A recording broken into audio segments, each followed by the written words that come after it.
তো এই যে ফটোগুলো আপনারা দেখলেন, এগুলো কিন্তু কোথাও বাইরের নয়, এগুলো আমাদের পশ্চিমবঙ্গেরই একটা অত্যন্ত সুন্দর জায়গা, বড়ন্তিতে।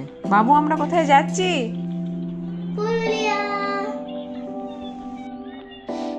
আজ 28/2/2026, ভোর 5:45। যদিও বা আমরা ভোর 4টে নাগাদ উঠে পড়েছিলাম, কিন্তু আমরা এত ফগ ছিল দেখে যাত্রা স্টার্ট করতে পারিনি।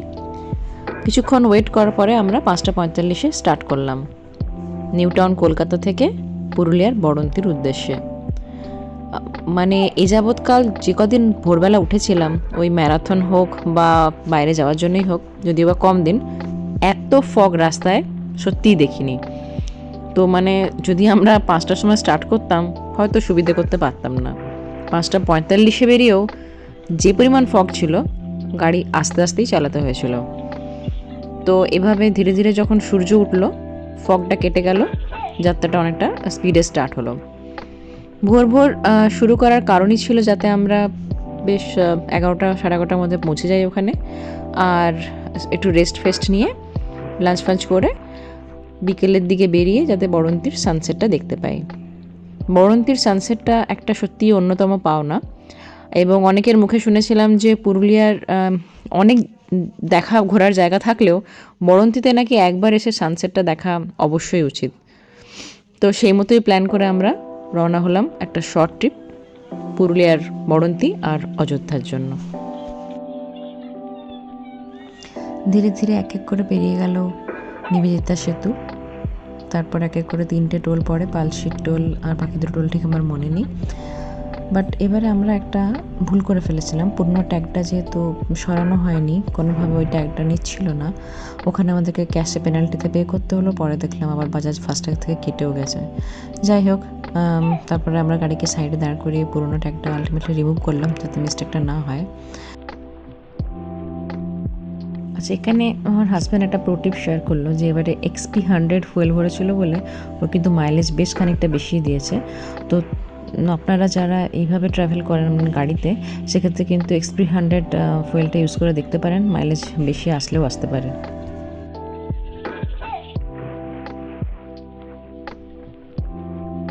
এরপর কিছুটা রাস্তা কুয়াশা, কিছুটা রাস্তা ভালো, এভাবে পেরোতে পেরোতে আমরা চলে আসলাম শক্তিগড় পেরিয়ে পানাগড়।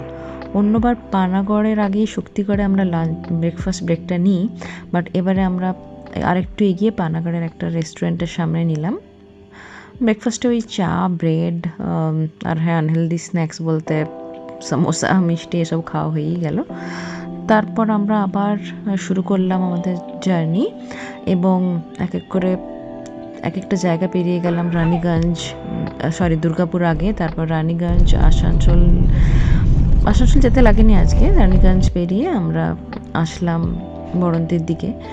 তো হ্যাঁ, মাঝখানে বাঁকুড়া পড়লো। তো এই সাইডে যখনই রানীগঞ্জের পর থেকে না প্রকৃতিটা একদম ডিফারেন্ট হতে শুরু করলো।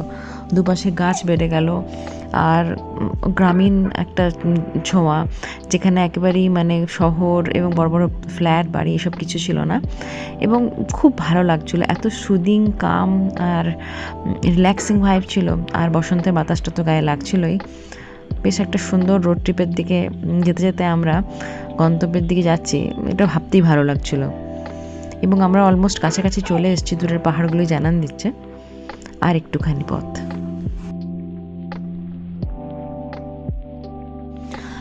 রাস্তার কথা যদি বলা হয়, তাহলে কলকাতা থেকে যতখানি রাস্তা আসলাম, প্রত্যেকটা রাস্তাই ভালো ছিল। কেবল রানীগঞ্জের এইটুকু যেখানে সিটি এরিয়া বলতে গেলে, সেখানটা একটু ন্যারো ছিল আর কনজাস্টেড, এবং রোড একটু বাজে ছিল। বাদ বাকি পুরো রাস্তা ভালো পেয়েছি। এখন তো জাস্ট রাইট টার্ন নিলাম যে ভিটি গ্রাম হয়ে আমরা যাব আমাদের গন্তব্য বড়ন্তিতে। পলাশ এবছর এখনও ফোটেনি, নাহলে এই প্রত্যেকটা গ্রামের রাস্তাতে বেশ লাল আগুনের খেলা দেখা যায়। পলাশ হয়তো মার্চের মাঝ থেকে ভালোভাবে ফুটে যাবে বলে মনে করা হচ্ছে, অন্য বছর আগেই ফোটে। ঠিক জানা নেই এবছর ঠান্ডাটা বেশি ছিল বলে নাকি সিজনের কোন কারণে এবছর কিন্তু পলাশ একটু দেরিতেই ফুটছে বলে মনে হয়। তো এখনও অবধি দেখতে পেলাম না, কেবল রুদ্র পলাশের দু একটা গাছে দেখেছিলাম ফুল এসেছিল। যাই হোক, পলাশ থাকলে তো খুব আরও বেশি ভালো লাগতোই। এমনিও কিন্তু এই জায়গাটা কিন্তু খারাপ লাগছে না, যেহেতু একটা পলাশের জঙ্গল, গ্রামীণ ভাইব, তার সঙ্গে কোনো পলিউশন নেই, কোলাহল নেই, একদম শান্তিপূর্ণ ট্রাঙ্কুইল জায়গা। আমার যেসব জায়গা ভীষণ ভালো লাগে, প্রকৃতির সাথে যেখানে একাত্ম হওয়া যায়, তো বেশ ভালো। মার্চ যদিও এখনও আসেনি, কিন্তু দুপুরবেলা রোদের গরম বেশ ভালোই আছে।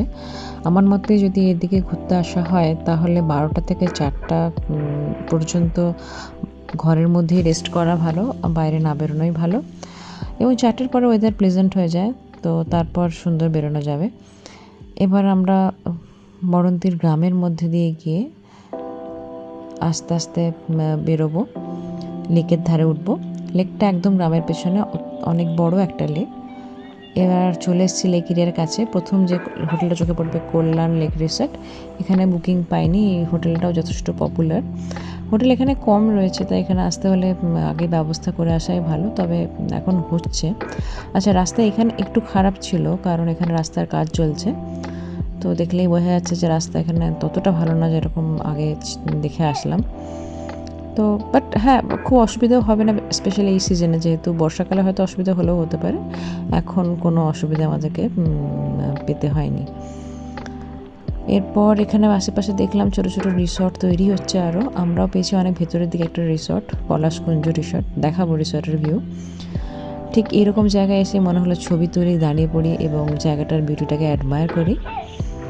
পুরো সুন্দর ড্যাম, দূরে পাহাড়, এরকম যেন আরও কত জায়গায় দেখেছি না? হ্যাঁ, দেখেছি, কিন্তু প্রত্যেকবার এরকম জায়গা একটা বেশ ভালো ছাপ মনে ফেলে যায়।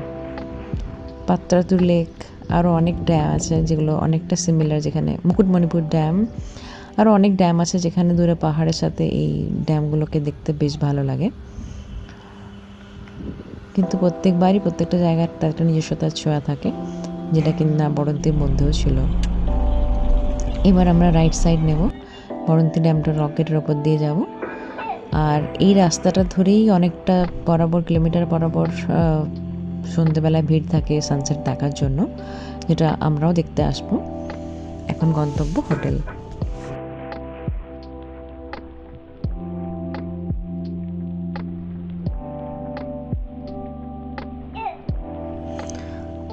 আচ্ছা, এই জায়গাটা একটা বিশেষত্ব হলো, এই জায়গাটা এখনও কিন্তু ওভারলি কমার্শিয়ালাইজড হয়নি, সেভাবে হিসাবে দোকান বাজার নেই, যেটা কিনা ম্যাক্সিমাম জায়গাতেই রয়েছে।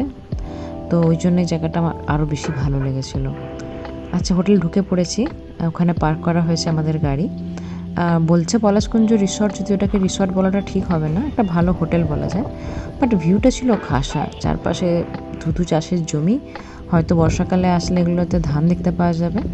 এখন ধান কেটে ফেলেছে এরা, তা সত্ত্বেও কিন্তু ফাঁকা মাঠ, আশেপাশে কিচ্ছু নেই, দূরে পাহাড়, বসন্তের বাতাস, সব মিলিয়ে একটা বেশ প্রচণ্ড প্রচণ্ড ভালো লাগা জড়িয়ে ধরছিল।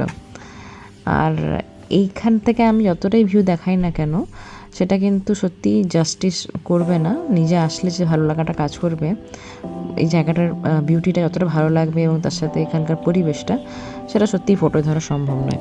যেটা ধরা সম্ভব সেটা হলো কিনা হোটেলের ভিউ দেখিয়ে দিই। এই হোটেলে নিচের তলায় কিছু স্ট্যান্ডার্ড রুম রয়েছে, সেগুলোতে বেড লোহার খাটের, আর মোটামুটি ওয়াশরুম।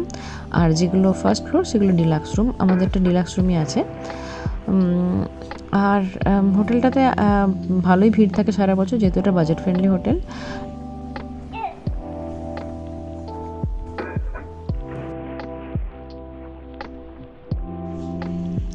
রুম সার্ভিস হোটেলের ভালোই ছিল, তবে মোটামুটি এখান থেকে বাজার 7 থেকে 10 কিলোমিটার দূরে, তাই ডিনারের জন্য কোনো মেনু লাগলে এরা 6টার মধ্যেই নিয়ে নিচ্ছিল।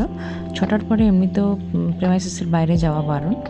তো এখানটা যেহেতু অত্যন্ত রিমোট এবং বাইরেটার জন্য খুব বেশি সেফ না, তো 6টার পরে মোটামুটি আর কিছু করার ছিল না আমাদের এখানে, নিজেরা মতো রুম টাইম কাটানো ছাড়া এবং রিল্যাক্স করা ছাড়া।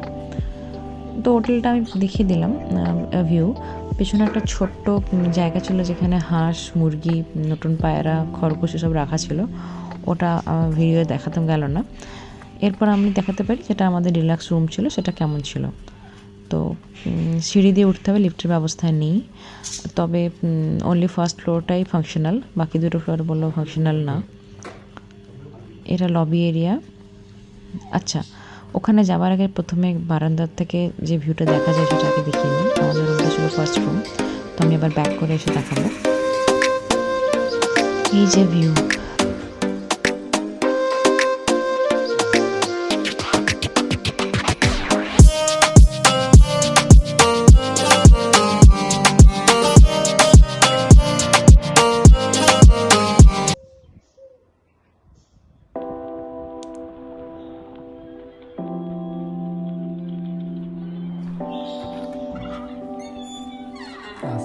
আচ্ছা এবার তাহলে একটু ডিলাক্স রুমটা একটু ভিউ দিয়ে দিই। এটা ঠিকঠাক ছিল, AC room, bed size king না হলেও 3 জন শোয়া যায়। জানলা থেকে ভিউটা ছিল সুপার, পাশে একটা নিম গাছ আর ওপাশে দূরে পাহাড়, দারুণ। এটাকে বেস্ট ভিউ বলা যায়। টিভি ছিল, যদিও কোনো কাজের ছিল না। ওয়াশরুমটাও ঠিকঠাক ছিল, ভালো ছিল রুম সার্ভিস এদের, যেটা আমি আগেই বললাম। মেনুতে যদিও অনেক রকম বেশি অপশানস লেখা ছিল, বাট অত অ্যাভেলেবিলিটি ছিল না।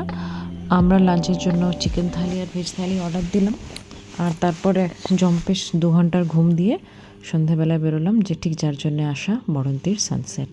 3, 2, 1.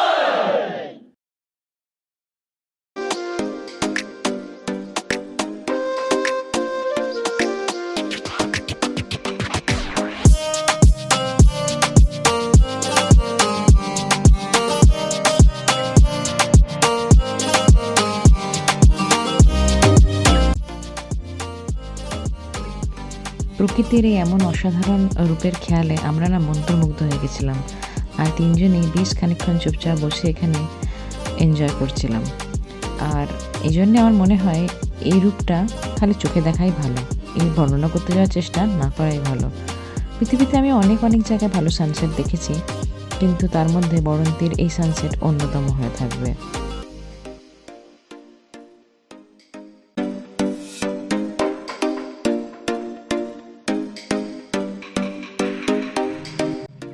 তো ইয়েস, এটাই ছিল বড়ন্তি, একটা অসাধারণ সানসেট।